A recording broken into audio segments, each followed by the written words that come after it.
Hello viewers, welcome you all. This is Jasper Suhel with you.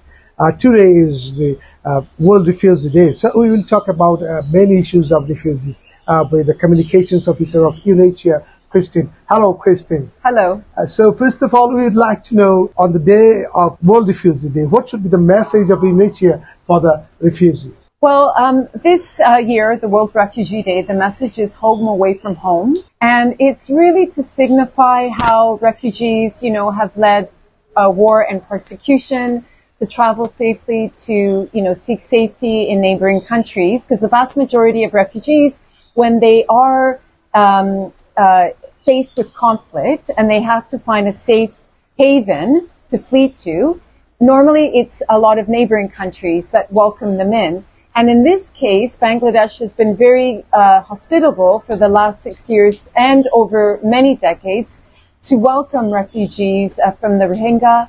And this year's theme is away from home. And this really is an example here in Bangladesh because a lot of the Rohingya are away from home and, they are trying to lead as best lives as they can with the communities in Bangladesh together while they're away. And so if you say something about the safe stay here in Bangladesh, and especially Bangladesh has been hosting refugees for 4 decades, more than 4 decades.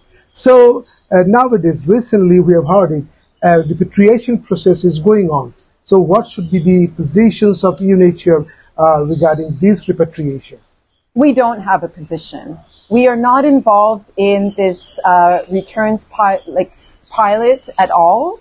And I want to highlight this.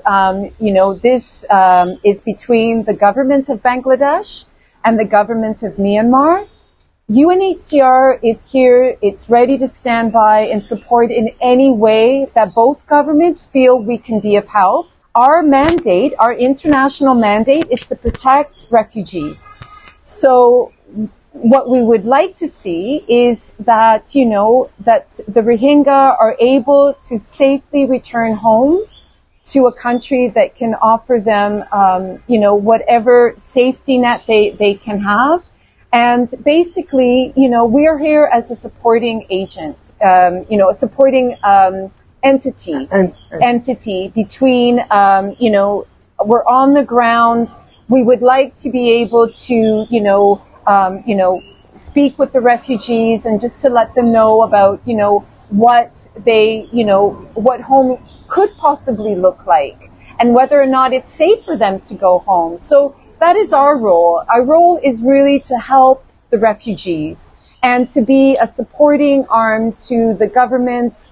But again, this returns is completely something between the two governments. We are not involved. Between the two governments, but there's the questions that is some international organizations are opposing the repatriations. They're asking for no repatriations. So, do you know about it? No, we can't comment on something like that. That's not for us to comment. Our comment, we're a humanitarian agency. And we are looking to help the refugees, to safeguard, and to help the communities that are hosting them. But we can't comment on that. I'm sorry. Okay, so after hosting refugees, Rohingya, especially Rohingya, the local community are facing many losses. Even some farmer could not cultivate their lands because of wastage from the Rohingya camp. And so, we all know that environmental damage of local community, how you will consider or cover these loss, how you will compensate the host community to recover the losses or damages. So UNHCR, along with its UN partners and other NGOs that it's working closely with, it's recognized that, around the world, environmentally, with climate change and with the damage and destruction that's going on with, in various situations. So, with the Rohingya, and the UNHCR has been working very closely with the government and with the local community. For example, reforestation, trees that were cut down, to reforest the trees that were lost. In terms of finding a safer method both for the Rohingya and for the local community in terms of cooking, you know, a safer way of cooking that's more healthy for the environment.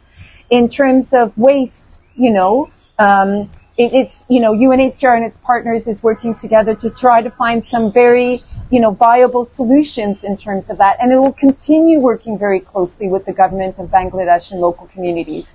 You know, just as much as UNHCR is trying to help the refugees, we are also trying to help the, you know, the host communities, and with any means that we're doing, whether it's like livelihood support as well, not only the environment.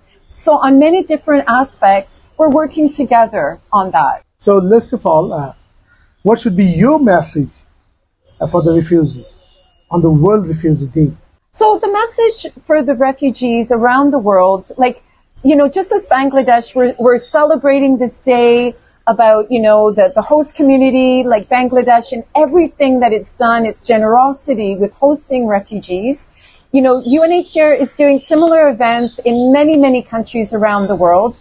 And just as much as we're really trying to highlight how the communities should come together to help refugees and to give support, we're also applauding the governments and the host communities in each country on what it's doing, this really superhuman feat to help refugees. And that is really, it's a celebration that, you know, just as much as we're celebrating refugees, we're also celebrating the host communities. So thank you, Christina, for being with us. And dear audience, that's all. Thank you for being with us.